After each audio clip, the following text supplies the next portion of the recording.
সব বন্ধুরা মিলে এই গ্রামে ভিডিও বানাইতে আসছি। তারপর দেখলাম যে সবাই বাদাম আবাদ করছে, গ্রামে বাদাম কুড়াইতেছে। তখন এই ভিডিওটা করলাম, ভাইকে বললাম যে কত সুন্দর বাদাম হয়েছে এখানে, অনেক বাদাম আবাদ করছে তারা। আসলে গ্রামের এই দৃশ্যগুলি দেখে আসলেই খুব ভালো লাগে যে বাদাম কোথা থেকে আসে। এরা যদি বাদাম আবাদ না করতো তাহলে কি আমরা বাদাম পেতাম? তো গ্রামের আবহাওয়া খুব ভালোই লাগতেছে, সবাই বাদাম কুড়াচ্ছে, আমরা দেখতেছি আর ভিডিও করতেছি, খুব ভালোই লাগলো। মামা, এই যে পিছনে পিছনে পিছনে দেখেন, আপনার বাদাম দেখতে আসলাম। ও মা, মামা মনে হয় শরম পাইছে, উড়ি যাচ্ছে গো। তবে বাদাম চাষ অনেক লাভজনক, যাই হোক ভালোই বাদাম হয়েছে। আশা করা যায় তারা এই বাদাম বিক্রি করবে বাজারে।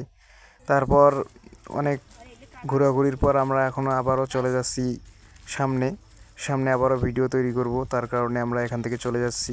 যাই হোক, খুব ভালোই লাগলো গ্রামের পরিবেশটা। আপনাদের কেমন লাগছে আপনারা সেটাও জানাবেন। আর আমাদের ভিডিও পেতে হলে আমাদের পেজটি ফলো করবেন। আমাদের পেজ থেকে ঘুরে যাবেন, অবশ্যই ভালো লাগবে আপনাদের। আমরা সবসময় বিনোদনমূলক ভিডিও বানিয়ে থাকি। ধন্যবাদ সবাইকে।